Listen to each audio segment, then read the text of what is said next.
চিন্তিত মুখে বাসায় ফিরলেন রিয়াজুল শেখ। মাথাটা ভনভন করছে চিন্তায়। রিয়াজুল শেখের স্ত্রী সাবিহা পানির গ্লাস এগিয়ে দিতেই ঢকঢক করে সব পানি শেষ করলেন তিনি। সোফায় মাথা হেলিয়ে দিয়ে মাথার উপর ঘুরতে থাকা ফ্যানের দিকে তাকালেন। সাবিহার দিকে তাকিয়ে বললেন, ফ্যানের গতিটা বাড়িয়ে দাও সাবিহা। আপনার কি কিছু হয়েছে? এমন অস্থির হচ্ছেন কেন? কি হয়েছে বলুন? রিয়াজুল শেখ চিন্তিত মুখে স্ত্রীর দিকে তাকালেন। তখনই সামনে এসে দাঁড়ালো তার 16 বছরের কিশোরী মেয়ে। এখনই হয়তো গোসল করে বেরিয়েছে, যার কারণে চুল ভেজা। বাবা সামনে দাঁড়িয়ে ডানে বায়ে ঢুলছে। রিয়াজুল শেখ বুঝলেন মেয়ের কি চাই। পাঞ্জাবির পকেট থেকে একটা পুতুল বের করে মেয়ের দিকে বাড়িয়ে দিতেই নেহা পুতুল নিয়ে খুশিতে বাবার গলা জড়িয়ে ধরল।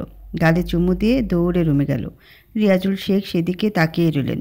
মেয়েটার রূপই তার জন্য কাল হয়ে দাঁড়িয়েছে। এত রূপবতী হয়েছে যে এখন এখানে থাকাই মুশকিল হয়ে গেছে। আশেপাশের বখাটে উৎপেতে আছে। না জানি কখন কি হয়ে যায়। আবারও মনটা বিষিয়ে গেল রিয়াজুলের। মেয়েটা তার দাদির মতো হয়েছে। রিয়াজুলের মায়েরও আগুনের মতো রূপ ছিল, যা এখন তার ছোট্ট মেয়েটা পেয়েছে। সাবিহার দিকে তাকিয়ে হাত ধরে কাছে বসালেন। সাবিহা স্বামীর মাথায় হাত বুলিয়ে দিয়ে বললেন, কি হয়েছে আপনার? নেহার দিকে এভাবে তাকিয়েছিলেন কেন? রাসেল আজ বলল সে নেহাকে বিয়ে করতে চায়। কোন রাসেল? ওই বখাটে ছেলেটা? কখনোই নয়। ওই বখাটের কাছে কোনোদিনও আমি আমার মেয়ে বিয়ে দিব না। ওর স্বভাব চরিত্র সম্পর্কে কি আপনি জানেন না? জানি বলেই তো টেনশন হচ্ছে। আমিও একই কথা বলেছি। তাই তো আজ সিয়ামের দোকান থেকে বের হওয়ার সময় আমাকে ডেকে ছেড়ে দিল। কি বলেছে সে? নেহাকে বিয়ে করতে চায়। যদি বিয়ে না দেই তাহলে তুলে নিয়ে যাবে। আরও অনেক বাজে কথা বলেছে। তোমাকে সেসব বলতে চাইছি না। সাবিহা নিজেও চিন্তায় পড়ে গেল। মেয়েটা ভীষণ বোকা স্বভাবের, তার উপর বেশ চঞ্চল হয়েছে। লাফালাফি দাপাদাপিতে সারাক্ষণ মেতে থাকে। নেহা সাবিহা এবং রিয়াজুলের একমাত্র আদরের মেয়ে। বেশ কিছুদিন ধরেই মেয়েটা বায়না করছিল সিয়াম আঙ্কেলের দোকান থেকে কাপড় দিয়ে একটা পুতুল বানিয়ে আনতে। আজ সময় পেলেন, তাই নিয়ে এলেন। আসার সময় বখাটে রাসেলের সাঙ্গপাঙ্গের সাথে মুখোমুখি হয়েছেন। অনেকদিন ধরেই রাসেল বিয়ের প্রস্তাব দিচ্ছিল নেহার জন্য, কিন্তু রিয়াজ মেনে নেননি। আজ সরাসরি হুমকি দিয়েছে। রিয়াজ বেশ কিছুক্ষণ চিন্তা করে সাবিহার দিকে তাকিয়ে বললেন, আমি নেহাকে বিয়ে দিতে চাই। সাবিহা, কি বলছেন এসব? হ্যাঁ, ওকে এমন কারো কাছে বিয়ে দিতে চাই যে আমার মেয়েকে আমার মতোই আগলে রাখবে, ভালোবাসবে। এরকম ছেলে কোথায় পাবেন আপনি? আজকালকার ছেলেদের এত ধৈর্য নেই। রিয়াজ এবার বেশ চিন্তিত হলেন। সাবিহা কথাটা খারাপ বলেনি। তার মেয়েটা বেশ অবুঝ। এই মেয়েকে সামলানোর জন্য ধৈর্যশীল কাউকে দরকার। হঠাৎ রিয়াজের মাথায় কিছু আসতেই রিয়াজ সাবিহার হাত ধরে কিছুটা হাসি মুখে বললেন, পাত্র আমাদের সামনেই আছে সাবিহা। আমাদের সামনে? কে এসে? আরে আমাদের জুবাইয়ের। সে তো আপনার পালক ছেলে। তার সাথে কিভাবে? সাবিহা অবুজের মতো কথা বলো না। ইসলামে পাতানো সম্পর্ক নিষিদ্ধ। তাকে আমি লালন পালন করেছি কারণ জুবাইর এতিম, তাই। এখন জুবাইরের বিয়ের বয়স হয়েছে, তাকে বিয়ে দিতে হবে। পাত্রে যদি আমার নিজ মেয়ে হয় তাতে সমস্যা কি? মানছি জুবাইর কালো বেটে, কিন্তু ভুলে যেও না জুবাইর খুব ধৈর্যশীল এবং আত্মসম্মানী পুরুষ। নিজে কাজ করে নিজেই নিজের পড়ার খরচ চালায়। এমন ছেলে আজকাল কোথায় পাবে তুমি? নেহার জন্য জুবাইরই পারফেক্ট। আপনি যা ভালো বোঝেন করেন। আমার জুবাইরকে এত বেশি মন্দও লাগে না। আগে জুবাইরের সাথে কথা বলে দেখি। ছেলেটারও তো পছন্দ অপছন্দ থাকতে পারে। তাই করুন। আমি বরং ভালো মন্দ কিছু রান্না করি। কাল সকাল থেকে শুরু করো। এখন তো 6টা বেজে গেছে। নিশ্চয়ই এখন কাজ থেকে ফিরে বেশ ক্লান্ত হয়ে আছে ছেলেটা। জুবাইর হলো রিয়াজুল শেখের চাচাতো ভাইয়ের ছেলে। ছোটবেলায় বাবা মা দুইজনেই মারা যায়। তারপর থেকে এতিম জুবাইরকে কেউ রাখতে চায়নি। শেষে রিয়াজ নিজেই জুবাইরের দায়িত্ব নিয়েছেন। নিজেই লালন পালন করেছেন। 17 বছর পর্যন্ত নিজেই জুবাইরের খরচ চালিয়েছেন। 18তে পা দিতেই জুবাইর নিজের ব্যবস্থা করেছে। বেলা 12টার দিকে জুবাইর এলো রিয়াজের বাড়িতে। জুবাইর আলাদাই থাকে। আগে একসাথে থাকতো। বোঝ হওয়ার পর থেকে নিজের বাড়িতে থাকে। কারণ তার কারণে তার চাচি এবং চাচাতো বোনের সারাক্ষণ পর্দা করে চলতে হয়। যদিও নেহা একটু অগোছালো। নেহার কারণে আরও আগে এ বাড়ি ছেড়েছে। ড্রয়িং রুমে প্রবেশ করতে প্রাণপ্রিয় শ্রদ্ধেয় চাচাকে দেখতে পেল জুবাইর। হাসি মুখে এগিয়ে গিয়ে সালাম দিল। রিয়া জুবাইরের হাত ধরে পাশে বসালেন এবং সালামের উত্তর দিয়ে বললেন, কেমন আছিস বাবা? আলহামদুলিল্লাহ ভালো আছি আব্বা। আপনি কেমন আছেন? আম্মা কেমন আছে? ছোটবেলায় বাবা মা মারা যাওয়ার পর থেকে রিয়াজকে বাবা আর সাবিহাকে মা ডেকে বড় হয়েছে জুবাইর। তাই এখনও তাদের আব্বা আম্মা বলে সম্বোধন করেন। রিয়াজ জবাব দিলেন, সবাই আলহামদুলিল্লাহ ভালোই আছে। এখন তো একেবারেই আসিস না এখানে। চাচা, আমি এখন যথেষ্ট ম্যাচুয়ার্ড। আমি এখানে আসলে আম্মা আর নিহার কষ্ট হয়, সারাক্ষণ ওনাদের পর্দা করে থাকতে হয়, তাই আসি না। রিয়াজ হাসলেন, জুবাইরের হাতে চুমু দিয়ে কপালে চুল সরিয়ে দিলেন। এর মধ্যে সাবিহা ডাক দিল চা নাস্তা নিয়ে যেতে। রিয়াজ উঠে গিয়ে নাস্তা পানি এনে জুবাইরের সামনে রাখলেন। বেশ ভালো নাস্তা বানিয়েছে তার চাচি। রিয়াজ বসে বললেন, সারাদিন খাটনি করিস, আবার বাসায় এসে নিজে রেঁধে আর কেমন ভালো খাবারই খাস তুই, তাই আজ এখান থেকে পেট ভরে খেয়ে যাবে। জুবাইর হাসল। নাস্তার প্লেট থেকে দুধ চিতে পিঠার বাটি নিয়ে নিল। রিয়াজ নিজেও নিয়ে খাওয়া শুরু করলো। দুপুরে ভাত খাওয়ার পর রিয়াজ বসলেন এবার মেন আলোচনা নিয়ে। সাবিহা পর্দার আড়ালে দাঁড়িয়ে আছেন। রিয়াজ জুবাইরের হাত ধরে বলল, বাবা, আজ তোর কাছে আমি একটা প্রস্তাব রাখতে চাই। কি প্রস্তাব বাবা? আর এভাবে বলছেন কেন? আপনি আমার কাছে নির্দ্বিধায় বলতে পারেন। জুবাইর, তুই আমার মেয়েকে বিয়ে করবি? আজ আমি একজন মেয়ের বাবা হয়ে তোর কাছে সাহায্য চাইছি। জুবাইর হতভম্ব হয়ে গেল। সে আসলে ভাবতেই পারেনি তার চাচা এমন কিছু আবদার করবে। রিয়া জুবাইরের দিকে তাকিয়ে আছে। জুবাইর একটা নিঃশ্বাস ফেলে বলল, চাচা, আমি আসলে বাবা, তুই বাহ্যিক সৌন্দর্যের দোহাই দিস না। তুই ভালো করে জানিস তুই আমার হৃদয়ের কতটা কাছের। জুবাইর কিছু বলল না, চুপ করে আছে। রিয়া জুবাইরের হাত আরেকটু চেপে ধরে বলল, আমি খুবই বিপদে পড়েছি জুবু। রাসেল ছেলেটা নেহাকে উঠিয়ে নিয়ে যাওয়ার হুমকি দিয়েছে আমায়। আর তুই তো জানিস রাসেল কেমন। আমি খুব বিপদে পড়েই তোর কাছে সাহায্যের জন্য হাত বাড়িয়েছি। আমার মেয়েটাও বেশ বোকা, অত শত বুঝে না। আমি দায়িত্ববান কাউকে খুঁজছিলাম নেহার জন্য, সে যেন নেহাকে আমার মতো করে আগলে রাখে। আর আমার চোখে তোর চেয়ে দায়িত্বশীল আর কেউ চোখে পড়েনি। তুই আমাকে ফিরিয়ে দিস না বাবা। আব্বা, এভাবে বলছেন কেন? আপনি তো আমার অভিভাবক। আপনি যে সিদ্ধান্ত নেবেন আমি মেনে নেব, কিন্তু নেহা কি আমায় মানবে সেটা নিয়ে তুই চিন্তা করিস না। জুবাইর চুপ করে রইল। রিয়াজ ভেতরে গেলেন। জুবাইর ঘামছে। সে জানে নেহা আগুন সুন্দরী, নেহার পাশে তাকে মানায় না। চাচা কি বুঝে নেহাকে আর ভাবতে পারল না। রিয়াজুল শেখ বসার ঘরে এলেন নেহাকে সঙ্গে নিয়ে। জুবাইর চাচার দিকে তাকাতেই নেহার দিকে চোখ পড়ে গেল। ভেতরে ধক করে ওঠে। সাথে সাথে চোখ নামিয়ে ফেলল জুবাইর। এই মেয়ে তার রূপ দিয়ে যে কাউকে ঝলসে দেওয়ার ক্ষমতা রাখে। আবার ভয়ও হচ্ছে যদি বিয়ে না হয় তখন আবার মনের মধ্যে শয়তান ওয়াসওয়াসা দিবে নেহাকে দিয়ে। তাই ভুল করেও আর নেহার দিকে তাকাচ্ছে না। রিয়াজ জুবাইরের কাছে বসে আস্তে করে বললেন, আমার মেয়েকে তোর পছন্দ হয় নাকি দেখ। পছন্দ হলে কালই বিয়ে করিয়ে দেব তোদের দুজনকে। আব্বা, আপনি ভালোই করেই জানেন নেহা অপছন্দ হবার মতো মেয়ে নয়। নেহা কি আমাকে পছন্দ করবে? আমার মেয়েটা দুনিয়া সম্পর্কে কতটুকুই বুঝে তুই বল। ওর হয়ে আমার এই সিদ্ধান্ত নিতে হবে।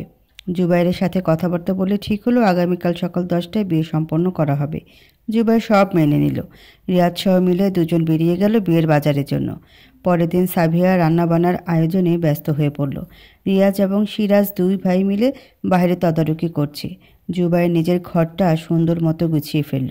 উঠান পরিষ্কার করলো। সব শেষে 9:30টার দিকে গোসল করে গতকালের কিনে আনা সাদা পাঞ্জাবি পরে রওনা হলো চাচার বাড়িতে। সবাই বসার ঘরে সোফায় বসে আছেন। কাজী সাহেবও আছেন। নিয়া সারা সকাল লাফালাফি দাপাদাপি করে এখন মায়ের হাতে সুন্দর করে বউ সেজে নিয়েছে। যথাসময়ে তাদের বিয়ে হয়ে গেল। জুবাইর নিজেই সবাইকে খুরমা বিতরণ করলো। জুবাইরকে নিহার ঘরে নিয়ে গেল রিয়াজ সিরাজ মিলে। দেনমোহরের টাকা নিহার হাতে দিতে নিহা প্যাকেট খুলে দেখে চোখ বড় বড় করে ফেলল। বাবার দিকে তাকিয়ে বলল, বাবা, এগুলো সব আমার? হ্যাঁ মা। নেহা কিছুক্ষণ ড্যাব ড্যাব করে তাকিয়ে থেকে খুশি হয়ে বলল, ইয়ে, আমি অনেকগুলো পুতুল সেলাই করতে পারবো সিয়াম আঙ্কেলের দোকান থেকে। আইসক্রিম খাবো, চকলেট খাবো, সান চিপস খাবো, অনেকগুলো। বাবাই, আমি সব কিনতে পারবো, তাই না? রিয়াজ হাসলেন। জুবাইর এখনও তাকানি নেহার দিকে, তবে নেহার কথায় ঠোঁট চেপে হাসছে। সিরাজুল শেখ রিয়াজুল শেখের বড় ভাই। তিনি ছোট ভাইয়ের দিকে তাকিয়ে বললেন, ওদের একটু আলাদা সময় কাটাতে দে। চলো ভাই। রুম থেকে বের হওয়ার আগে রিয়াজ জুবাইরের কাছে এসে বললেন, আমার মেয়েটা এখন থেকে তোর জন্য হালাল হয়ে গেছে। এবার থেকে নির্দ্বিধায় তাকিয়ে থাকতে পারবি। গুনাহ হবে না, বরং আল্লাহ খুশি হবেন। জুবাইর একটু লজ্জা পেল শ্বশুরের কথায়। রিয়াজকে জড়িয়ে ধরল জুবাইর। সোজা হয়ে দাঁড়িয়ে রিয়াজের হাতে চুমু দিল। রিয়াজ জুবাইরের কাঁধ চাপড়ে বেরিয়ে এলেন। বের হওয়ার সময় দরজা চাপিয়ে দিলেন। জুবাইর এবার পূর্ণ নজরে তাকালো নেহার দিকে।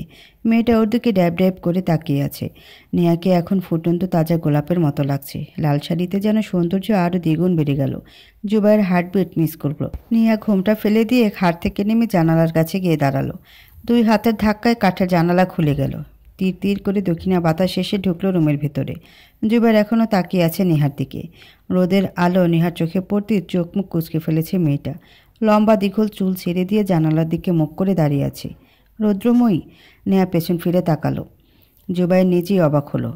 রোদের মধ্যে দাঁড়িয়ে থাকা নেহাকে দেখে আনমনের মুখ থেকে বেরিয়ে এলো এই নাম। নেহা হেঁটে এসে জুবাইরের সামনে দাঁড়িয়ে বলল, এই আপনি আমার রুমে কেন? কখন থেকে দেখছি আপনি আমার রুমে দাঁড়িয়ে আছেন, যাচ্ছেন না কেন? আমি তো এখন থেকে এখানেই থাকবো। কেন? কারণ আমি তোমার বন্ধু। এখন থেকে তুমি আমার সাথে খেলতে পারবে, তোমাকে ঘোরাতে নিয়ে যাব, তোমার পছন্দের সব জিনিস কিনে এনে দেব। তাই? হ্যাঁ ঠিক আছে, আমি এখন এতগুলো খুশি। তাহলে বন্ধুত্ব করবে আমার সাথে? হুম হুম ঠিক আছে। জুবাইর হাত বাড়িয়ে দিল।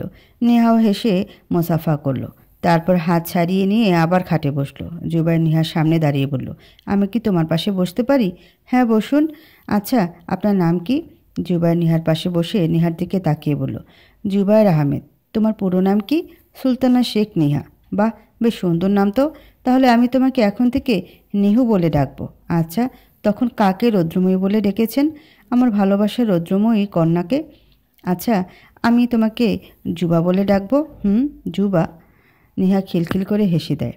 জুবাইয়ের মুখটা বাংলা পাঁচের মতো করে রেখেছে। নেহার হাসিটা খুব সুন্দর। হাসির দিকে তাকিয়ে বলল, তোমার যেই নামে ইচ্ছা সেই নামে ডাকো। কাল বাবাই আমার জন্য নতুন পুতুল এনেছে, দেখবেন? দেখাও। নেহা লাফিয়ে উঠে ড্রেসিং টেবিলের ড্রয়ার থেকে পুতুলটা বের করলো। জুবাইরের কাছে বসে পুতুল দেখিয়ে বলল, দেখুন এটা আমার নতুন পুতুল, সুন্দর না? বেশ সুন্দর। দুপুরের খাওয়া দাওয়া শেষ। এবার জুবাইর এবং নিহার বিদায়ের পালা। নিহা তো মায়ের পেছনে লুকিয়ে কেঁদেই যাচ্ছে। তার একটাই কথা, সে যাবে না কিছুতেই। সাবিহাও কাঁদছেন।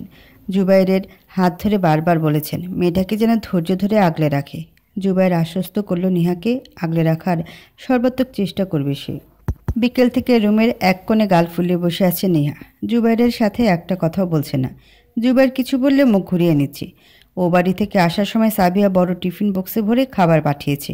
জুবাইর রান্নাঘরে সেগুলো গরম করছে। নেহা আশেপাশে চোখ ঘুরিয়ে দেখছে। রুমটা বিশাল বড়। রুমের মাঝ বরাবর পালংটা রাখা। পালংটাও বেশ বড়। একটা বড় আলমারি, একটা বুক সেলফও চোখে পড়ল নিহার। তার পাশেই টেবিল, আরও বিভিন্ন জিনিস রাখা। ঘরটা দেখে মনে হচ্ছে কোনো আলিশান ফ্ল্যাট রুমে বসে আছে নেহা। আস্তে আস্তে উঠে দাঁড়ায়। রুমের সাথে লাগোয়া বারান্দা। বারান্দাটাও বিশাল। বিশাল বড় এই বারান্দার এক কোণায় রকিং চেয়ার রাখা। এখানেও একটা ছোটোখাটো বুক সেলফ আছে। বারান্দা থেকে বাইরে তাকিয়ে দেখলো বাগান আছে। মাঝারি সাইজের বাগান পেরিয়ে বড় একটা ঘাট বাঁধানো পুকুর। পুকুরের চারপাশে আম গাছ, হিজুল গাছ, কৃষ্ণচূড়া গাছ এবং আরও অন্যান্য গাছে ভর্তি। এখানে দাঁড়াতেই মনে একটা ভালো লাগা ছেয়ে গেল নিহার। কিছুক্ষণ বাইরে তাকিয়ে থেকে রুম থেকে বেরিয়ে এলো। রুম থেকে বের হতে একটা গলির মতো। তারপর পরপর দুইটা রুম, সেগুলো জুবাইরের বেডরুমের মতো। সব রুম পেরিয়ে সামনে যেতেই ড্রয়িং রুম চোখে পড়ল। বাইরে চোখ যেতেই দেখলো রান্নাঘর। নেহা সেখানে গেল। জুবাইরকে রান্না করতে দেখে নেহা অবাক হয়ে বলল, আপনি রান্না করতে পারেন? জি মহারানী, তবে এখন রান্না করছি না, খাবার গরম করছি। কিভাবে? এখানে তো আমি একাই ছিলাম, নিজের রান্না নিজে করেই খেতে হয়েছে, তাই রান্না বান্না পারি।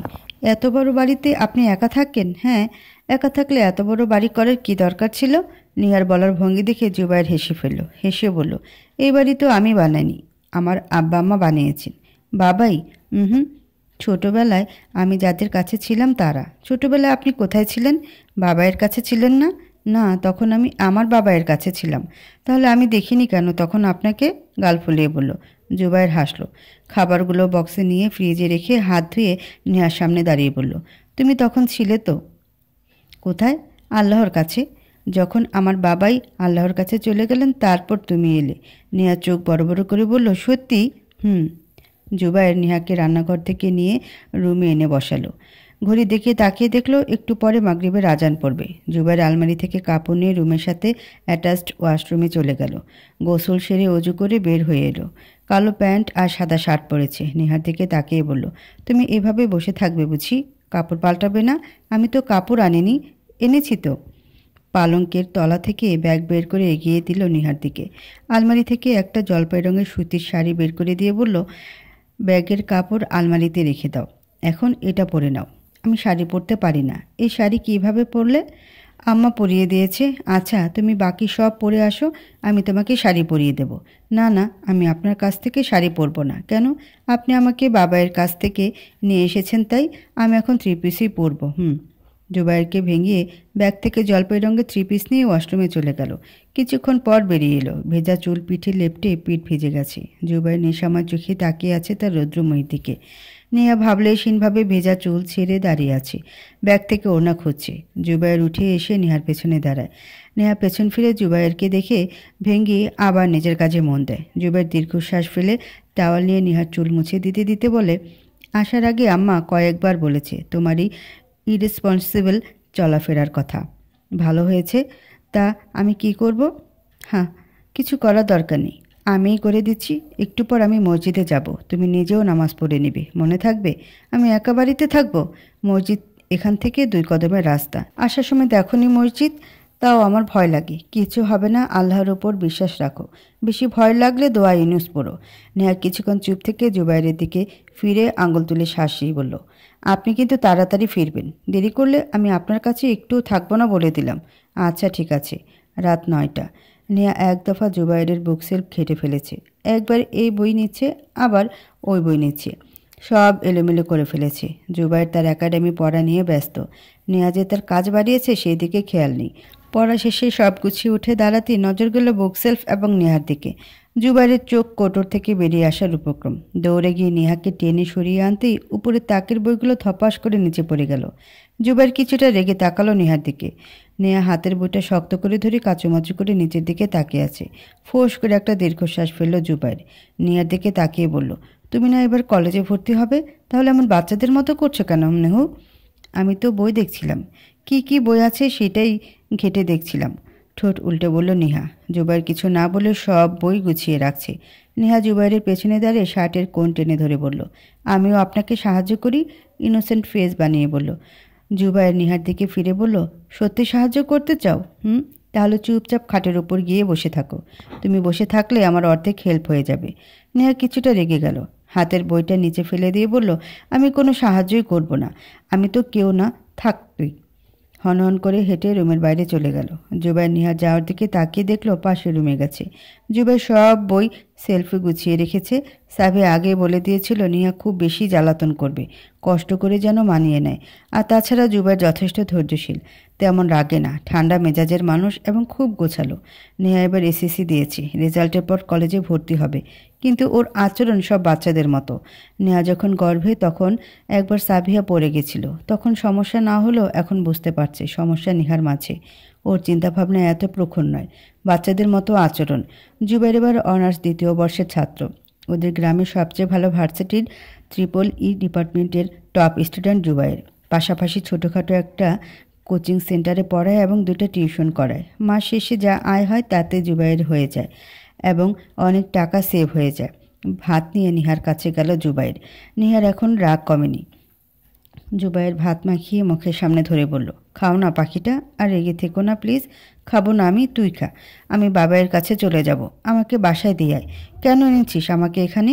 কেঁদে কেঁদে বলল নিহা। এমন করো না, সরি বলছি তো। আর এরকম হবে না নিহু, প্লিজ খেয়ে নাও। দেখো 11:30 বাজতে চলল। অনেক সরি বলে কান ধরে কাকতি মিনতি করে তারপর রাগ ভাঙিয়েছে নিহার।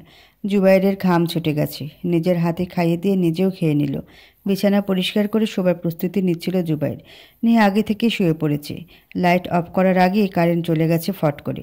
নেহা ভয় কেঁদে ওঠে। জুবাইর তাড়াতাড়ি নেহার কাছে এসে ওকে জড়িয়ে ধরে বলল, আমি আছি এখানে, কেঁদো না। আমার ভয় লাগছে জুবা, আমি আছি তো। জুবাইর নেহার দিকে ফিরে শুয়ে আছে। নেহা বারবার জুবাইরের বুকের কাছে গুটিয়ে আসছে। পারলে যেন বুকের ভিতর ঢুকে যায়, এভাবে লেপ্টে আছে। জুবাইর মুচকি হাসল। নেহাকে একটু ভালোবাসতে পুরোপুরি কাছে টেনে নিল। আজানের আগে আগে জুবাইরের ঘুম থেকে উঠে যাওয়ার অভ্যাস। তার বাড়ির পাশের মসজিদের ইমাম সে, তাই আজও চিরায়তে অভ্যাসবশত উঠে গেল। ঘুমন্ত নেহার দিকে তাকে একটু হাসল। মেয়েটা বাচ্চাদের মতো গুটিসুটি মেরে শুয়ে আছে। কপালের চুল সরিয়ে দিয়ে নেহাকে আস্তে ধীরে ডাকলো। নেহা একটু নড়েচড়ে আবার ঘুমিয়ে গেছে।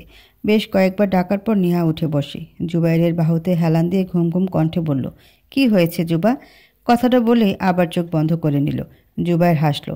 মেয়েটা সব ধরনের কথাই ওর ভালো লাগছে। একটুও মনে হচ্ছে না তারা এই প্রথম একে অপরের সাথে পরিচিত হয়েছে। মনে হচ্ছে যুগ যুগ ধরে চিনে। নেহাও কত সুন্দরভাবে খুব সহজে মিশে গেছে।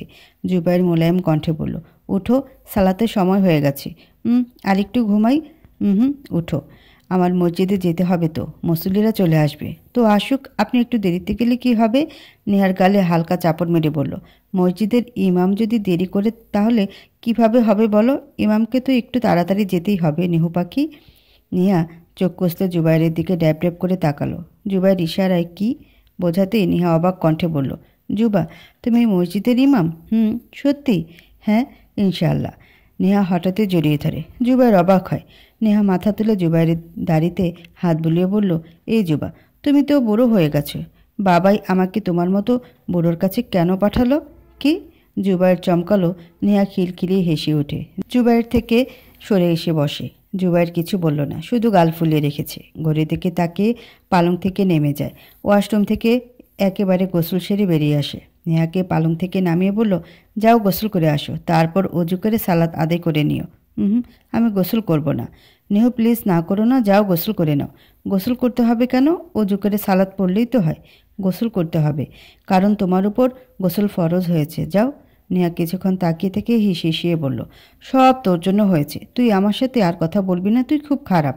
তারপর হনহন করে ওয়াশরুমে চলে গেল। জুবাইর হাসে। তার একলা জীবনে একটা পুতুলের সঙ্গী হিসেবে দিয়েছেন আল্লাহ। নেহার সব রূপেই খুব ভালো লাগে জুবাইরের।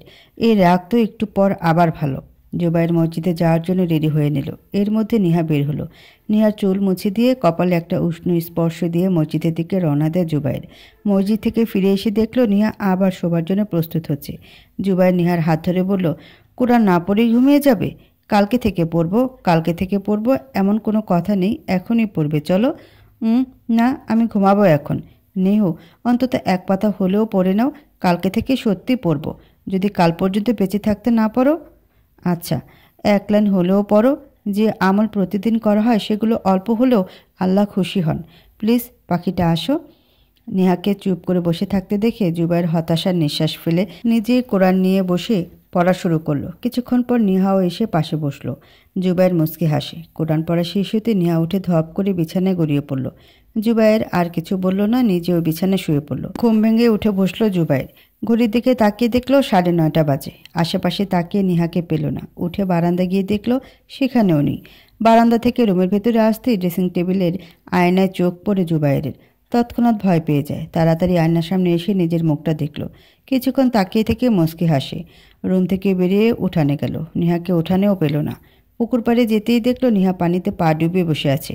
জুবাইর কাছে গিয়ে বলল, এখানে এভাবে বসে আছো কেন নিহু? এমনি। আচ্ছা, আসো, নাস্তা খাবে। আমি আপনার সাথে খাবোই না। কেন? নেহা কিছু না বলে ঘরের ভিতর এলো। জুবাইরও নেহার পেছন পেছন এসে হাত ধরে থামিয়ে বলল, তুমি আমার মুখের অবস্থা এমন করেছো কেন? আমি যদি আয়না না দেখে বাইরে চলে যেতাম কি অবস্থা হতো ভাবো। নেহা কিছুটা চেঁচিয়ে বলল, যা করেছি বেশ করেছি, তুই অনেক পচা। কেঁদে ফেলল মেয়েটা। জুবাইর হতভম্ব। কী কারণে রেগে গেল বুঝতে পারছে না। নেহা কান্না থামিয়ে নাক টেনে বলল, আপনি না আমার বন্ধু? তাহলে আপনি কেন জানেন না আমি সকালে উঠে পুতুল খেলি? ওহো, ভুল হয়ে গেছে, সরি নিহু। নেহা এবার হিসিয়ে বলল, তুই আমার পুতুল আনিসনি, তাই আমি তোকে এরকম করে সাজিয়ে দিয়েছি। এবার তুই এভাবেই থাকবি। যতক্ষণ আমার পুতুল এনে দিবি না ততক্ষণ আমি কোনো কথা বলবো না। সব কথা একসাথে বলে হনহন করে হেঁটে ভেতরে চলে গেল। গাল ফুলিয়ে বসে আছে। জুবাইর হাসে। মেয়েটার হঠাৎ করে করা আচরণগুলো খুব আনন্দদায়কে। মুখ ধুয়ে বের হয়ে নেহার দিকে তাকালো। নেহা ভেঙচি কেটে অন্যদিকে মুখ ঘুরিয়ে নিল। রিয়াজুল শেখ বাড়িতে এসে জুবাইরের নাম ধরে ডাকলো। জুবাইর যাওয়ার আগে নেহা দৌড়ে বেরিয়ে এলো। বাবাকে দেখে বুকে ঝাঁপিয়ে পড়ে। জুবাইর এসে সালাম দিয়ে বলল, আব্বা বসেন। কেমন আছিস তোরা? এই তো আব্বা, আলহামদুলিল্লাহ। আপনি কেমন আছেন? আম্মা কেমন আছেন? রিয়াজুল শেখ উত্তর দেওয়ার আগেই নেহা বাবার গলা জড়িয়ে ধরে বলল, বাবাই, আমি তোমার সাথে যাব। আমি এই পচা যুবার সাথে থাকবো না। কেন? নেহা কি যুবার সাথে রাগ করেছে? জানো বাবাই, কাল যুবা আমার সাথে বন্ধুত্ব করেছে। বলেছে আমার সব দিকে খেয়াল রাখবে। কিন্তু ও কাল আসার সময় আমার পুতুল আনেনি। এটা কেমন বন্ধুত্ব হলো বলো? ওহো, এটা তো যুবা অন্যায় করেছে তোমার সাথে। বাবাই, তুমি ওকে বকে দাও বেশি করে, যেন পরে আর না ভুলে যায়। ঠিক আছে, আমি চুপি চুপি খুব বকে দেব যুবকে। খুশি? হ্যাঁ বাবাই, এতগুলো খুশি। জুবাইর মুসকে মুসকে হাসছিল আর ভাবছে মেয়েটা এত কিউট কেন? দেখতে যেমন কিউট, কথাবার্তাও তেমন কিউট। হঠাৎই জুবাইরের ভয় হয় যদি নেহা কোনো এক সময় তাকে ছেড়ে চলে যায়। জুবাইর নেহার দিকে তাকালো। বাচ্চাদের মতো হাত নাড়িয়ে নাড়িয়ে কথা বলছে। এই মেয়েটা প্রেমে পড়ে গেছে সে। নেহা কি কোনোদিন তাকে ভালোবাসবে? আর তার মতো দেখতে কুৎসিত মানুষকে কোনোদিন কি ভালোবাসতে পারবে? কেটে গেছে অনেকগুলো সপ্তাহ। নেহা আগের থেকেও বেশি অভিমানী হয়েছে। মিনিটে অভিমান করবে। আর জুবাইর খুব যত্নে সে অভিমান ভাঙার দায়িত্ব নিয়েছে। আজ ও বাড়ি থেকে সাবিয়া এবং রিয়াজ আসবে। শুধু তারা নয়, বরং আরও সদুশেক মানুষ আসবে। জুবায়ের তার সাধ্যের মধ্যে ওয়ালিমার আয়োজন করেছে। সকাল থেকেই বাবুর্চি আনিয়ে রান্নার আয়োজন করেছে জুবায়ের। জুবায়েরের বাড়ি বিশাল উঠানে দুইটা আলাদা আলাদা প্যান্ডেল করেছে। দুটোই কালো পর্দা দিয়ে আবৃত, একটা পুরুষদের জন্য আরেকটা নারীদের জন্য। নেহা সারাদিন লাফালাফি দাপাদাপিতে ব্যস্ত। যখন থেকে শুনেছি আজ মেহমান আসবে, বাবা মা চাচা চাচি ফুপা ফুপি সবাই আসবে, তখন থেকে জুবায়েরকে প্রশ্ন করেই যাচ্ছে। একটু পরপর এসে জিজ্ঞেস করছে, জুবা বাবাই মা কবে আসবে? জুবায়ের হিমশিম খাচ্ছে দোনো দিক দিয়ে। নিহা খুব বেশি দুষ্টামি করছে। জুবায়ের শুধু অপেক্ষা করছে সাবিয়া এবং রিয়াজের জন্য। তারা এলে একটু দম নিতে পারবে। যথাসময়ে সাবিয়া এবং রিয়াজ চলে এলো। তাদের দেখে নিহার চঞ্চলতা যেন আরও বেড়ে গেছে। দৌড়ে বাবার কাছে গিয়ে জড়িয়ে ধরল। মাকে পেয়ে আরও খুশি। সাবিয়ার গলা জড়িয়ে ধরে নানান বায়না করছে। মা মেয়ে দুটোকে রেখে রিয়াজ বাইরে জুবায়েরের কাছে গেলেন। জুবায়ের রিয়াজকে দেখে স্বস্তির নিঃশ্বাস ফেলল। এগিয়ে গিয়ে সালাম দিয়ে বলল, আসতে এত দেরি হলো যে আব্বা? তোদের জন্য কিছু ফলমূল কিনতেই দেরি হয়ে গেছে। আব্বা কতবার বলেছি হিসেবের দরকার নেই, আপনি আর আম্মা বাড়িতে আসেন, এটি অনেক খুশির আমার জন্য। বললেই হলো নাকি? আমার মেয়ের জামাইয়ের বাড়ি বলে কথা। রিয়াজ হাসলো। জুবায়ের নিজেও হাসলো। দুজনে এদিকের কাজ দেখছে আর নিহার চঞ্চলতার কথা রিয়াজকে শোনাচ্ছে। ফরিদা তার মেয়ে সাবাকে নিয়ে এলো জুবায়েরের বাড়ি। ভাইয়ের সাথে গেটে দেখা হলো ফরিদার। রিয়াজ বলল, তুই এসেছিস? ভালো হয়েছে, আমি ভীষণ খুশি। ফারহাদ আসেনি? এসেছে, বাইরে আছে। বাইরে কেন? ভেতরে আসেনি কেন? আসবে, বিয়ের দিন তো ডাকলেই না। বললেও না মেয়ের বিয়ে দিচ্ছ। বিয়ের এতদিন পর জানলাম নেহাকে বিয়ে দিয়েছ। রিয়াজ হাসলেন, তারপর বললেন, একটা সমস্যা ছিল তাই তাড়াতাড়ি কাউকে না জানিয়েই দিয়েছি। আর আজ তো সবাই জানছে। সবাই আর আমি এক হলাম? আরে আমার বোনু, রাগ করিস না, সত্যি একটা বড় ঝামেলার মধ্যে ছিলাম। আচ্ছা যা, এবার ভেতরে যা সাবাকে নিয়ে। ফরিদা থমথমে মুখে ভেতরে প্রবেশ করলো। ড্রয়িং রুমে আসতে জুবায়েরকে দেখল। নেহা জুবায়েরের সাথে কথা বলছে। কথা কম, বায়না বেশি করছে, আর একটু পর পর অভিমান করে গাল ফুলিয়ে মুখ ঘুরিয়ে নিচ্ছে। সাবা সেদিকে তাকিয়ে তার মায়ের কানে ফিসফিস করে বলল, এটা জুবায়ের?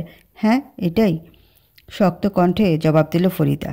সাবা নাক ছিটকে বলল, এমন নিগ্রোর সাথে বিয়ে দিয়েছে? কি দেখলো মা তোমার ভাই এ ছেলের মাঝে? আর আমার ভাইকে চোখেই পড়ল না কেন? থাম, আর বেশি বলিস না। আমার ছেলেকে রেখে এ নিগ্রোর কাছে কেন মেয়ে বিয়ে দিল সেটা আমিও দেখব। ফরিদা শক্ত মুখে ভেতরে প্রবেশ করলো। ড্রয়িং রুম পেরিয়ে প্রথম দিকে রুমটায় বসতে দিল সাবিয়া। একটু শরবত আর কিছু নাস্তা এনে দিল। আরও আত্মীয় স্বজন যারা আছেন তারা অন্য রুমে বসেছে। ফরিদার একটু নাক সিটকানির স্বভাব, তাই আলাদা বসতে দিয়েছে। ফরিদা পুরো রুমে চোখ বুলিয়ে সাবিহার দিকে তাকিয়ে বলল, তা কি কি দিলে মেয়ের বিয়েতে? সাবিয়া কিছুটা অস্বস্তিতে পড়ল। ফরিদা থেকে সব সময় একটু দূরত্ব বজায় রেখেই চলে সে, কারণ ফরিদার ব্যবহার অতিরিক্ত খারাপ। সাবিহা কিছুটা অস্বস্তিতে পড়ল। জুবায়ের কিছু নেয়নি। ওই ফকিনির পুত এত জিনিসপত্র কেমনে করলো? ওর তো এসব জোড়াবার মুরদ নেই, করে তো মাত্র সামান্য মোল্লাগিরি। আচ্ছা ভাবি, তোমরা কি দেখে তোমার মেয়েরে এই নিগ্রো মোল্লার সাথে বিয়ে দিলা? আমার পুতে কোন দিক দিয়ে খারাপ? দেখতে শুনতে তো ওই মোল্লার চেয়ে বেশ ভালোই, লেখাপড়াও করে ব্যবসাও করে। তাহলে আমার পোলার লগে কেন মাইয়া বিয়া দিলা না? সাবিহা বেশ বিরক্ত হলো। কঠিন কিছু বলতে গিয়েও বলল না। এই মহিলার মুখে লাগাম নেই, দাওয়াত খেতে এসেছে আর এসে ঝগড়া করছে। সাবিহা তারপরেও আস্তে করে বলল, এগুলো জুবায়েরের বাপদাদা সম্পত্তি। জুবায়েরও ভার্সিটিতে পড়ে, ত্রিপলি ডিপার্টমেন্টের টপ স্টুডেন্ট। এর পাশাপাশি একটা কোচিং আর টিউশন করে। নিহার বাবা ছোটবেলায় ওকে হাফিজে পড়িয়েছে, সেই সুবাদে বাড়ির পাশে মসজিদে ইমামতি করে। ওর যা ইনকাম আছে তাতেই ওদের দুজনের বেশ চলে যায়, বাড়তি কোনো আয়ের দরকার নেই। তাছাড়া জুবায়ের বেশ সাবলীল, খুব বেশি প্রয়োজন ছাড়া খরচ করে না। নেহাও একই, আজেবাজে কিছুতে টাকা নষ্ট করা পছন্দ করে না। বুঝেছি কেমনে কি করছে। সব তো আমার ভাইয়ের দেয়া। আমার ভাইয়ের দেয়া জিনিসপত্র ওর নামে চালাইছে। এরকম ফকিনীর পোলাদের সম্পর্কে আমার বেশ ধারণা আছে। সাবিহা বিরক্তির চরম সীমায় পৌঁছে গেছে। কোনো রকমে বেরিয়ে এলো সেই রুম থেকে। তখন মুখের উপর বলতে ইচ্ছে করছিল, এতই যখন মুরত তোমাদের, তাহলে ছেলেকে জমিদার বাড়ি থেকে মেয়ে এনে বিয়ে দাও। আমার মেয়ে আর মেয়ের জামাইয়ের পেছনে পড়ে আছো কেন? কিন্তু মনের কথা মনে রেখে দিল, মুখে আনলো না। জুবায়ের নেহাকে তার মায়ের কাছে রেখে উঠোনে কাজ করতে এসেছিল, এখন আবার নেহার কাছে যাচ্ছে। অল্প কয়েকদিনই মেয়েটা মনের ভেতরে আলাদা এক অনুভূতির বাসা বেঁধে বসেছে। পাগলিটা এত অভিমান তার, আর ক্ষণে ক্ষণে পাল্টায়। জুবায়ের আনমনে হাসল। দরজার সামনে আসতে দেখলো উঠানে দাঁড়িয়ে ফরহাদ উকিঝুঁকি করছে। জুবায়ের ভ্রুকুচকে তাকালো। ফরহাদকে সে ভালো করেই চেনে, তারা একই ভার্সিটিতে পড়ে, তবে ডিপার্টমেন্ট আলাদা। তবুও কিছু উড়ো খবর কানে আসে তার। ফরহাদেরও একাধিক প্রেম কাহিনীর খবর কানে এসেছিল। এই তো কিছুদিন আগের কথা। জুবাইরের ক্লাস করতে ভালো লাগছিল না বলে ভার্সিটির পাশের নদীর ধারে এসেছিল। সেখানে ফরহাদকে দেখেছিল এক মেয়ের সাথে বেশ আপত্তিকর অবস্থায়। তারপর থেকে ভালো লাগে না ওকে। এমনিতেও কোনো দিন কথা হয়নি। রিয়াজের বাসায় গেলে দেখা হতো। ফরহাদ একটা আলাদা ভাব নিয়ে থাকতো সবসময়, তাই জুবাইরও আগ্রহ দেখায়নি আর। আলমারি ঘেটে সোনালি পাড়ের একটা লাল শাড়ি পেল। নিহা মায়ের কাছে এসে বায়না ধরেছে আজ তাকে শাড়ি পরিয়ে দিতে হবে। সাবিহা প্রথমে রাজি হয়নি। মেয়ের যা স্বভাব, শাড়ি পরে কখন না জানি আবার সবার সামনে চলে যায়। এমন হলে জুবাইর কষ্ট পাবে। ছেলেটা ভীষণ ভালোবাসে নিহাকে। সাবিহা জুবাইরকে দেখলেই বোঝেন সেটা। তাই তো এত ভালোবেসে আগলে রাখি তার অরুণচণ্ডী এই পাগলি মেয়েটাকে। তবুও মেয়ের জোড়াজুড়িতে শাড়ি পরিয়ে দিলেন। শাড়ি পরে নিহা চোখে হালকা কাজল দিয়েছে আর ঠোঁটে একটু ভেসলেন। মায়ের দিকে ফিরে বলল, আমাকে কেমন লাগছে মা? সাবিহা চুপ করে শুধু মেয়েকে দেখলেন। মনে হচ্ছে তার শাশুড়ি মা দাঁড়িয়ে আছে। যৌবনে তিনি ঠিক এমনই ছিলেন। যখন মৃত্যুসজ্জায় তখনও যেন তার রূপ গলে পড়ছিল।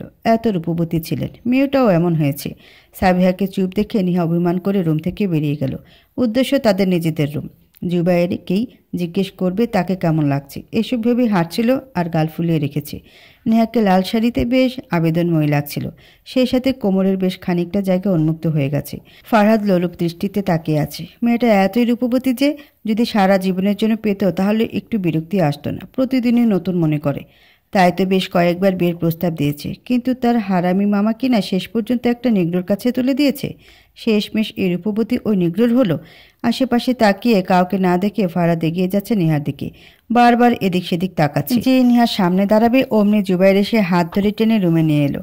দরজা লাগিয়ে ভ্রুকুচকে তাকিয়ে আছে নেহার দিকে। নেহা খুশি হয়ে জুবাইরের কাছে এসে বলল, জুবা তুমি কোথায় ছিলে? আমি তোমাকেই খুঁজছিলাম। কেন? এই দেখো আমি শাড়ি পরেছি। আমাকে কেমন লাগছে বলো তো? শাড়ি পরেছো ভালো কথা, তাহলে এমন পেট বের করে রেখেছো কেন? নিহা নিজের পেটের দিকে তাকিয়ে আবার জুবাইরের দিকে তাকালো। জুবাইরের চাহনি দেখে একটু ভয় পেল। ভয়ে ভয়ে শাড়ি ঠিক করে ফেললো। খেয়াল করিনি কখন সরে গেছে। আজকে শাড়ি পরতে হবে না, খোলো আর 3 পিস পরে নাও। না আমি শাড়িই পরবো। নেহা জেদ ধরো না। বাড়িতে অনেক মানুষ, কখন কে রুমে চলে আসে বলা যায় না। তাই যা বলছি তাই করো। আমি খুলবো না শাড়ি, এটাই পরে থাকবো। কি করবি তুই? তুই খুব পচা। আমি তোকে দেখানোর জন্য শাড়ি পরেছি আর তুই আমাকে বকা দিচ্ছিস? তুই তুই আসলেই খারাপ, খুব খারাপ। তুই কথা বলবি না। নেহা বিছানার উল্টো দিকে পিঠ করে বসে ফুপিয়ে কাঁদছে। জুবাইর বিস্ময়ে কিছুক্ষণ নীরব থেকে নিহার পাশে বসলো। নেহাকে নিজের দিকে ঘোরাতে নিহা বুকে একটা কিল দিয়ে বলল, তুই আমাকে বকা দিয়েছিস কেন? এখন আমাকে আদর করবি, নাহলে তোকে ছাড়বো না বলে দিলাম। জুবাইরের বুকের দিকে শার্ট 2 হাতে খামচে ধরেছে নিহা। জুবাইর অবাক হয়ে নিহাকে জিজ্ঞেস করলো, তুমি আমার জন্য শাড়ি পরেছো? তোকে আমি কিছুই বলবো না। এসব কোথা থেকে শিখলে? নিহা নাক টেনে বলল, মাকে দেখেছি বাবা এর জন্য শাড়ি পরতে, তাই আমিও তোমার জন্য পরেছি। তাই না? কিছুটা রেগে বলল নিহা। জুবাইর কান ধরে বলল, সরি, ভুল হয়েছে। তোর উপর আমি রেগে আছি এখনও? নিহা আবার কেঁদে বলল, তুই এখনও আমাকে আদর করিসনি, শুধু কথা বলছিস। কথা বলতে থাক তুই। কথা বলতে বলতে মরে যাই আমি, তারপর তুই সুখে থাকিস। নিহা অভিমানে মুখ ঘুরিয়ে নিল। জুবাইর খুব যত্নে জড়িয়ে ধরে কপালে একটু আদর দিল। এই অভিমানীটা কিভাবে বুঝলো স্বামীকে খুশি করার জন্য শাড়ি পরতে হয়? পাগলি, জুবাইর মনে মনে বলল। জুবার পাগলি। তারপর হাসলো। নেহার মুখের দিকে তাকালো। চোখ বন্ধ করে বুকে মুখ গুজে রেখেছে। জুবাইর আর একটু ভালোবাসা ঢেলে দিল নেহার মাঝে। রাগে হাত মোট করে রেখেছে ফারহাদ। নেহার সাথে জুবাইরকে দেখে মেজাজ এতই খারাপ হয়েছে যে এখন ইচ্ছে করছে খুন করতে ওই নিগ্রো মোল্লাকে। কাউকে কিছু না বলে বেরিয়ে গেল বাড়ি থেকে। ওয়ালিমাটা খুব সুন্দরভাবে শেষ হলো। নিহার মামা মামি চাচা চাচিরা প্রথমে আপত্তি তুললেও জুবাইরের ব্যবহার দেখে ওনারা মুগ্ধ হলো। কোনো অহংকার নেই, গরিমা নেই, মনটা পরিষ্কার। সবাই হাসি মুখেই বিদায় নিল। ফরিদা যাওয়ার আগে জুবাইরের দিকে একবার বাঁকা চোখে তাকিয়ে চলে গেল। অবশ্যই এতে কারো কিছু যায় আসে না। একে একে বাড়িটা খালি হয়ে গেল। সাবিহা এবং রিয়াজকে অনেক বলেও এ বাড়ি থাকতে রাজি করাতে পারেনি। নেহা অবশ্য যেতে চেয়েছিল, পরে আবার কি ভেবে যেন রয়ে গেল। এশার সালাতের পর মসজিদ থেকে ফিরে জুবাইর বেশ ক্লান্ত হয়ে গেছে। সব কিছু গোছগাছ করে ধুয়ে মুছে নেহাকে খাইয়ে দিল। নেহা শোয়ার একটু পরে জুবাইর শুয়ে পড়ে। নেহা কিছুক্ষণ চোখ বন্ধ করে শুয়ে থেকে চোখ খুলে জুবাইরের দিকে তাকায়। তারপর দুষ্টামি শুরু করে। সারাদিনে পরিশ্রমে জুবাইর বেশ ক্লান্ত হয়ে পড়েছিল। শোবার সাথে সাথে চোখ লেগে আসে। তখনই নিহার দুষ্টু মিষ্টি পাগলামি শুরু হয়। জুবাইর চোখ মেলে তাকিয়ে নেহাকে বলল, কি হয়েছে নিহু? তুই আমার বন্ধুই না, তুই একটা পচা লোক। কী করেছি আমি? নেহা ছলছল চোখে তাকিয়ে বলল, আজকে তুই আমাকে জড়িয়ে ধরে ঘুমাসনি কেন? বল কেন? ওহো, ভুল হয়ে গেছে। আমি ভেবেছি তুমি ঘুমিয়ে গেছো, সেই জন্য আমাকে ভুলে গেছিস, তাই না? নেহা কেঁদে ফেলল। জুবাইরের কাছে এই মুহূর্তে নেহাকে খুব আদরে লাগে। নেহার চোখের পানি মুছে দিয়ে বলল, সরি পাখিটা, আসো, কাছে আসো। আমাকে একটু আদর করিস না? তুই আমাকে দেখতেই পারস না। এখন লাগবে না এসব, তুই থাক তোর মতো। জুবাইর নিজেই এগিয়ে গেল নেহার দিকে। জুবাইর জানে নেহা মুখে যতই বলুক কথা বলবি না, কিন্তু নেহা মনে মনে আশা করে থাকে জুবাইর তার সাথে কথা বলবে। অভিমানীটা। জুবাইর একটু ভালোবাসা ঢেলে দিল নেহার মাঝে। বুকে নিয়ে শুয়ে পড়ে। নেহা আবার দুষ্টামি শুরু করে। জুবাইর মোলায়েম কণ্ঠে বলল, প্লিজ পাখিটা, দুষ্টামি করো না, মাথাটা খুব ধরেছে। নেহা কিছুক্ষণ চুপ করে রইল। মাথা তুলে জুবাইরের দিকে তাকিয়ে বলল, জুবা তুমি খাওনি? কেন? ভালো লাগছে না। এখন খাবি তুমি? ওঠো। খাবো না, চুপচাপ ঘুমাও। নেহা রেগে গেল। রেগে মেগে উঠে বসে লাইট জ্বালিয়ে দিয়ে জুবাইরের দিকে তাকিয়ে হিসিয়ে বলল, আমি ভাত আনছি, এক্ষুনি যদি না খাস তো আমি তোকে কি করব আমি নিজেও জানি না। তারপরে হনহন করে বেরিয়ে গেল রুম থেকে। জুবাইর প্রথমে হতভম্ব হয়েছিল, পরক্ষণে মুচকি হাসল। তাকে কেউ কেয়ার করছে, এর চেয়ে ভালো লাগার আর কি হতে পারে? এর মধ্যে নেহা ভাতের প্লেট নিয়ে এসে বলল, নিজে নিজে উঠে বসবি নাকি তোকে আমি কিলাবো? জুবাইর উঠে বসে বলল, এই তো উঠেছি। নেহা নিজেই খাইয়ে দিচ্ছে। জুবাইর অবাক হয়। নেহার দিকে তাকিয়ে থাকে। ঠিকমতো খাওয়াতে পারছে না, তারপরও চেষ্টা করে যাচ্ছে। জুবাইরের মনে আলাদা একটা ভালো লাগা কাজ করে। শাড়িটা এখনও খুলেনি পাগলিটা। কুচিগুলো সব এলোমেলো হয়ে গেছে। আঁচলে ঠিক নেই, চুলগুলো এলোমেলো হয়ে আছে। তারপরও আবেদনময় লাগছে। খাওয়ানো শেষে নেহা হাত ধুয়ে এসে আগে আগে শুয়ে পড়ে। জুবাইর শুতে নেহা জুবাইরের বাহুতে মাথা রেখে শুয়ে অন্ধকারে কিছুক্ষণ জুবাইরের দিকে তাকিয়ে থাকে। তারপরেও বুঝলো জুবাইর বাম হাতে মাথা চেপে ধরে রেখেছে। নেহা নিঃশব্দে কেঁদে ফেলে। জুবাইয়ের দিকে আরেকটু এগিয়ে এসে মোলায়েম কণ্ঠে বলল, জুবু আমি তোমার মাথা টিপে দেই?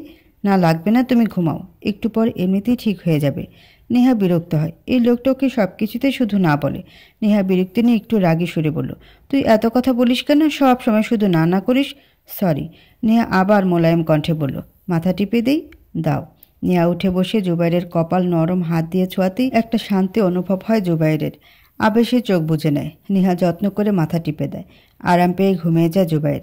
জুবাইরের গভীর নিঃশ্বাসের শব্দ শুনে নেহা বুঝে জুবাইর ঘুমিয়েছে। নিজেও শুয়ে পড়ে। আজকে অনেক লাফালাফি দাপাদাপি করে এখন ক্লান্ত উনি, তাই ঘুমিয়ে গেছে। আজ সকাল থেকে নেহা ছোটাছুটি করছে আর শুধু কান্না করছে। জুবাইরের কাছে গিয়ে কিছুক্ষণ কান্নাকাটি করেছে। জুবাইর সান্ত্বনা দিলে চুল টেনে দিয়ে সরে যাচ্ছে। রিয়াজুল শেখকে ফোন দিয়ে কান্নাকাটি করেছে অনেক। জুবাইর বারে বারে শুধু দীর্ঘশ্বাস ফেলছে। আজকে নেহার এসএসসি পরীক্ষার রেজাল্ট দিবে, সেজন্য এই ধরনের পাগলামি করছে। এখন উঠানের মাঝখানে পা দুটো মিলে বসে ভ্যা ভ্যা করে কাঁদছে আর বলছে, আমি ফেল করব, আমার কি হবে? জুবা, আমার কি হবে? আমি ফেল করলে তুমি আমাকে বকা দেবে? জুবাইর নেহার কাছে এসে হাত ধরে টেনে তুলল। ধুলোয় মাখামাখি হয়ে গেছে কাপড় চোপড়। কাপড় পরিষ্কার করে কোলে তুলে ঘরের ভেতর নিয়ে গেল। হাত মুখ ধুয়ে দিয়ে বলল, এভাবে বিলাপ করো না। তোমার যদি খুব বেশি টেনশন হয় তাহলে 2 রাকাত নফল নামাজ আদায় করে দোয়া করো। নেহা কিছুক্ষণ জুবাইরের দিকে তাকিয়ে থেকে বলল, ইস, আগে বলনি কেন জুবা? তুমি বলার সুযোগ দিয়েছো কি? সরি। আচ্ছা যাও, এবার অজু করে এসে সালাত আদায় করে নাও। নেহা উঠে ওয়াশরুমের দরজার সামনে এসে আবার জুবাইরের কাছে এসে বলল, আচ্ছা জুবা, আমি যদি ফেল করি তাহলে তুমি আমাকে বকা দেবে? চোখে আবার পানি জমেছে নেহার। মুখটা নামিয়ে রেখেছে, যেন কত শত অপরাধ করেছে সে। জুবাইর নেহাকে কাছে টেনে নিয়ে চোখের পানি মুছে দিয়ে বলল, তুমি সবসময় সর্বাবস্থায় আমার রৌদ্রময়ী হয়েই থাকবে। নেহা জুবাইরকে জড়িয়ে ধরে ডুকরে কেঁদে ওঠে। কেন কাঁদছে নিজেও জানে না, শুধু এতটুকু জানে জুবাইরের শেষ কথায় নেহার ছোট্ট মনে একটা অন্যরকম অনুভূতির জন্ম হলো। যেই অনুভূতি সম্পর্কে বিন্দু মাত্র জ্ঞান নেই জুবার পাগলিটার। নেহা জায়নামাজে বসা অবস্থায় বাইরে বাবার কণ্ঠ শুনে চমকে উঠল। আর একটু কান খাড়া করে শোনার চেষ্টা করলো।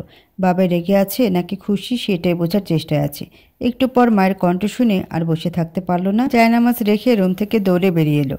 ড্রয়িং রুমে আসতে দেখলো জুবাইর, রিয়া, সাবিহা তিনজনে সোফায় বসে আছে। নেহা গুটি গুটি পায়ে সেদিকে গিয়ে মুখটা নামিয়ে দাঁড়িয়ে আছে। সাবিহা মেয়েকে জড়িয়ে ধরে খুশি হয়ে জানালেন নেহা পরীক্ষায় খুব ভালো রেজাল্ট করেছে। সাবিহা নেহাকে রিয়াজের পাশে বসিয়ে দিলেন। রিয়াজ মেয়ের কপালে চুমু দিয়ে মাথায় হাত বুলিয়ে দিল। নেহাকে লজ্জা ফেলতে জুবাইর এবার সকাল থেকে করা সব পাগলামির কথা বলতে শুরু করে। উপস্থিত তিনজনেই হাসছে। নেহার লজ্জায় মুখটা আরও নিচু করে ফেলে। দুধে হালতা মুখটা গোলাপি আবার ফুটে উঠেছে। জুবাইর মুগ্ধ নয়নে তাকিয়ে আছে। এই প্রথম নেহাকে এরকম লজ্জা পেতে দেখছে সে। এতটা মায়াবতী তার রৌদ্রময়ীটা। এটা একটা জঙ্গল বলা চলে। একেবারে ভেতরেই একটা টিনের ঘর। ঘরটার আশেপাশে খালি মদের বোতল, হিরোইন, গাঁজা আর বিভিন্ন মাদকদ্রব্যের খালি প্যাকেট ছড়িয়ে ছিটিয়ে আছে। ঘরের বাইরে কয়েকজন তাস খেলছে। তাদের থেকে একটু দূরে কয়েকজন বসে মদ গিলছে, যার কারণে তাদের কোনো দিকে হুঁশ নেই। টিনের ঘরে 3জন বসে আছে। 2জন টাকা গুনছে আর একজন স্বর্ণগুলো দেখছে। টাকা গোনা শেষ হতেই রাসেল বৃষ্টি একটা হাসি দিল। আজকে তারা তাদের গ্রাম থেকে অনেকটা দূরে একটা বাড়িতে ডাকাতি করেছে। পরিবারটা অনেক ধনী ছিল। কিভাবে যেন সেই পরিবারের সন্ধান পেল, তারপর এসব কাণ্ড। রাসেল সহ তার সাঙ্গপাঙ্গর কাজ হলো ছিনতাই, ডাকাতি করা, সাথে চাঁদাবাজিও করে।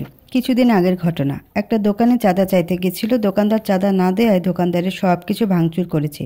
দোকানিকে অনেক মারধর করেছে। সবুজ নামের ছেলেটা রাসেলের দিকে তাকিয়ে বলল, ভাই, নেহার তো বিয়া হয়ে গেছে। রাসেল হাসি থামিয়ে সবুজের দিকে তাকিয়ে বলল, মানে বিয়া হইল কখন? ওই হারামি নিহার বাপ কোন দিন নিহার বিয়া দিল আমরা কেউ টের পাইলাম না। টের পাইলে তো সেদিনই তুলে নিয়ে আইতাম আর তোমারে দিতাম। কার লগে বিয়া হইছে? শেখ জামে মসজিদের ইমামের লগে। ওই নিগ্রো মোল্লার লগে? হয় ভাই। রাসেল শার্ট মাটিতে ছুঁড়ে মেরে বলল, নিগ্রো তো ভারী লাকি, এমন একখান সুন্দরী মাইয়া জুটছে। আরও বৃষ্টি কিছু কথা বলে রাসেল। রাগে মদের বোতল তুলে খাওয়া শুরু করে। সবুজের দিকে তাকিয়ে বলল, ওই খা পোলার এত সাহস! আমি ছেড়ে দেওয়ানোর পরেও মাইয়া বিয়া দিল কেমনি? বিয়া দিছে দেখগা, তোরা এখনও তুইলা আনুস নাই কা মাইয়া? ভাই, এখন যদি তুইলা আনতে যাই পুরা গ্রাম জানাজানি হইয়া যাইব, কারণ মোল্লারে সবাই চেনে। তার উপরে মোল্লার অনেক নাম আছে গ্রামে। নেহার বাপে যদি সবাই রে তোমার দেওয়া থ্রেটের কথা কয়, তাহলে পুলিশ আমাগরে নিব। আবার তোমার নামে খুন আর ধর্ষণের কেসও আছে। ধর্ষণের কেস কয়টা? 2টা। রাসেল কিছুক্ষণ চুপচাপ থেকে সবুজের দিকে তাকিয়ে বলল, এই মোল্লা আর নিহা সুন্দরীর উপরে নজর রাখ। গ্রাম থেকে দূরে কোনো জাগাত ঘুরতে বাইর হয় নাকি দেখ। যেদিন বাইর হইব ওই দিনই তুইলা আনমু শরীরে, আর মোল্লারে মাইরা ফালামো। তাইলে সবাই ভাববো মইরা গেছে দুজনই। জি ভাই, আচ্ছা। রাসেল রাগে বোম হয়ে আছে। রিয়াজুল শেখকে পেলে যেন এখনই মেরে ফেলবে। হঠাৎই নিহার কথা মনে পড়ে গেল। সেদিন রাসেল এবং সবুজ গার্লস স্কুলের সামনে দাঁড়িয়েছিল। তাদের উদ্দেশ্য ছিল যে কোনো একজনকে শিকার করে তাদের আস্তানে নিয়ে আসবে, অতঃপর চলবে গণধর্ষণ। নেহা সেদিন বান্ধবীদের সাথে লাফালাফি দাপাদাপিতে ব্যস্ত থাকায় ছুটির পর আর বোরকা পরেনি। বোরকা না পরে স্কুলের গেটের সামনে চলে আসে। সেদিনে নেহার উপর রাসেলের কামুক নজর পড়ে। নেহাকে দেখে রাসেলের ভেতর অন্যরকম একটা নেশা জাগে। নেহাকে সারা জীবনের জন্যই রেখে দিতে চেয়েছিল। তার উপর এতই মুগ্ধ হয়েছে যে নেহাকে কোনোদিনই পুরাতন মনে হবে না রাসেলের, এমনটা রাসেল ভাবে। তাই তো ইনিয়ে বিনিয়ে রিয়াজের কাছে অনেকবার প্রস্তাব দিয়েছিল। রিয়াজ সরাসরি নাকচ করে দেয়। তারপর একদিন রাস্তায় পেয়ে সাঙ্গপাঙ্গ সহ রিয়াজকে ছেড়ে দেয়। যদি নেহাকে তার সাথে বিয়ে না দেয় তাহলে তুলে নিয়ে আসবে। এতদিন নিজের জন্য চেয়েছিল, কিন্তু তুলে নিয়ে আসলে নেহা হবে সবার মনোরঞ্জনের বস্তু।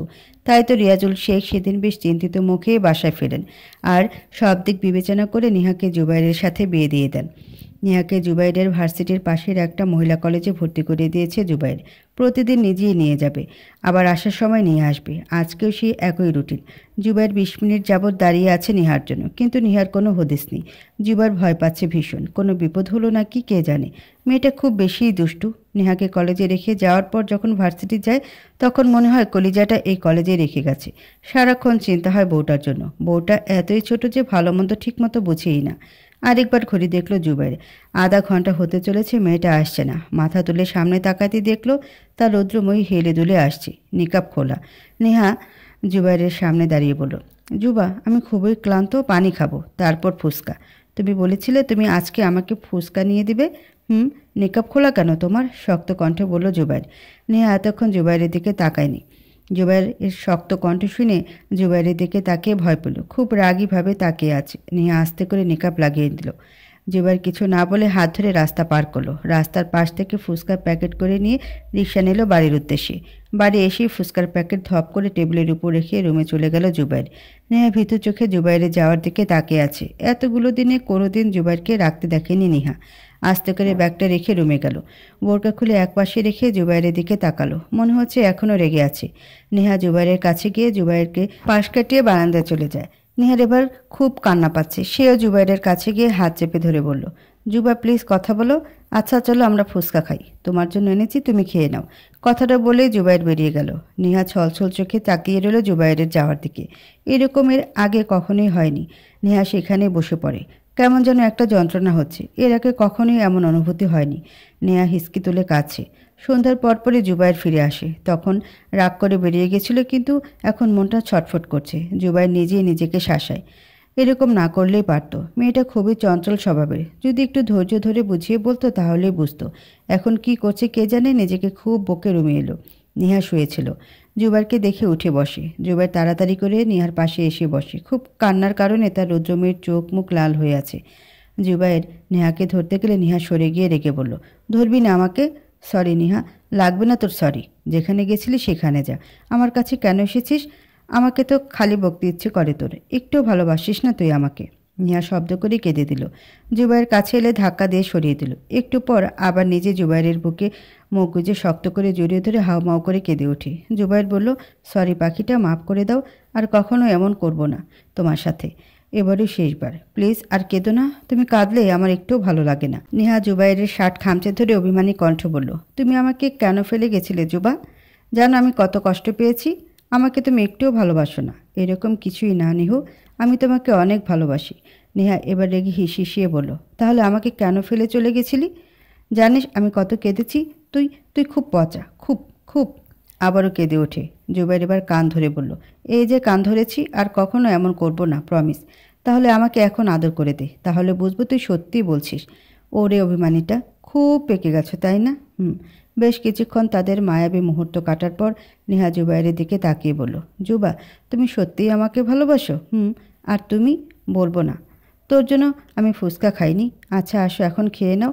নেহা আবার অভিমান করে নাক টেনে বলল, কালকে তুমি বলেছিলে আমরা একসাথে ফুচকা খাবো।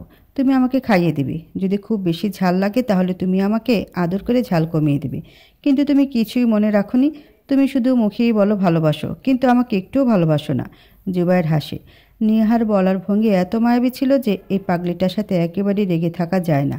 পাগলিটা খাবার টেবিলের সামনে এনে নেহাকে কোল থেকে নামিয়ে চেয়ারে বসিয়ে দিল। প্লেটে ফুচকাগুলো নিতেই নেহা খুশি হয়ে যায়। একটা ফুচকা রেডি করে নেহার মুখে দিতেই নেহা কামড়ে অর্ধেক খেয়ে বাকি অর্ধেক জুবাইরের মুখে পুড়ে দিয়ে বলল, জানো বাবাই বলেছে দুজন একসাথে ভাগাভাগি করে খেলে ভালোবাসা বাড়ে। তুমি তো আমায় একটু ভালোবাসো না, তাই আমার খাওয়া অর্ধেক ফুচকা তোমাকে দিলাম। এতে যদি একটু ভালোবাসা বাড়ে তোমার। পাগলিটা, তোমাকে আমি অনেকটাই ভালোবাসি, তুমিই বোঝো না আমাকে। জুবা চলো না, আমরা পুকুর পাড়ে বসে ফুচকা খাই। একটু পর তো তুমি আবার মসজিদে চলে যাবে। আচ্ছা চলো। দুইজনে পুকুরের পানিতে পা ডুবিয়ে বসলো। জুবাই সব ফুচকা রেডি করে প্লেটে রাখলো। তারপর তেঁতুলের টক পানি প্লেটে ঢেলে দিল। নেহা গাপুস গুপুস করে খাওয়া শুরু করেছে। জুবাই শব্দ করে হেসে ফেলে। নেহা জুবাইরের হাসি দেখে তাকিয়ে বলল, জুবা তোমার হাসিটা অনেক সুন্দর। জুবাইর কিছু বলার আগে নেহা একটা ফুচকা জুবাইরের মুখে পুড়ে দিয়ে খিলখিল করে হেসে ওঠে। ঝিরিঝিরি বাতাসে কৃষ্ণচূড়া গাছ থেকে ফুল ঝরে পড়ে ওদের দুজনের উপর। জুবাইর অদ্ভুত নয়নে নেহার দিকে তাকিয়ে আছে, কারণ এই প্রথম কেউ একজন বলেছে তার হাসি সুন্দর। জুবাইর মনে মনে বলে, আমার হাসি নয়, তোমার তাকানো সেই চাহনি খুব বেশি সুন্দর নিহু। তাই আমার হাসি সুন্দর লেগেছে তোমার কাছে। তোমার মনটা সুন্দর, অদ্ভুত সুন্দর। তাই তো আমার মতো এমন একজনকে তোমার খুব ভালো লাগে। খাওয়া শেষে নেহা পুকুরের পানিতে হাত ধুয়ে নিল। হাতটা জুবাইরের শার্টে মুছে মুখ ঘুরিয়ে মুখে হাত চেপে হেসে ওঠে। জুবাইর কিছু বলল না। অন্যরকম ভালো লাগা কাজ করছে মনে। আকাশে চিকন একটা চাঁদ উঠেছে। নেহা এগিয়ে এসে জুবাইরের কাঁধে মাথা রেখে বলল, চাঁদটা অনেক সুন্দর তাই না জুবা? কিন্তু আমার কাছে সবচেয়ে বেশি সুন্দরী তুমি, আমার রৌদ্রময়ী। বাতাসের ঝাপটায় কৃষ্ণচূড়া ফুলগুলো আবারও ওদের উপর এসে পড়ল। নেহা লম্বা চুল ছেড়ে দিয়েছে। নেহার চুলের মিষ্টি ঘ্রাণ, সাথে মাটির ঘ্রাণ, দুইটা মিলেমিশে একটা নতুন ঘ্রাণের উদ্ভব হলো, যা জুবাইরের কাছে পারফিউমের ঘ্রাণ থেকে বেশি সুবাসিত লাগছে। একটা ফুল নিয়ে কানে গুজে জুবাইরের দিকে ফিরে বলল, আমাকে কেমন লাগছে জুবা? রৌদ্রময়ী। নেহা খিলখিলিয়ে হাসে। জুবাই সে হাসির শব্দ শুনে। নুপুরের রিনঝিন শব্দের মতো মধুর লাগে নেহার হাসি। জুবাইর আনমনে নেহাকে এক পাশ থেকে জড়িয়ে ধরে আকাশের দিকে তাকায়। নেহা হাসি থামিয়ে জুবাইরের দিকে তাকিয়ে থাকে। নেহার চাহনি দেখে যে কেউ বলে দিবে নেহার চোখে সবচেয়ে সুন্দর সুদর্শন পুরুষ জুবাইর।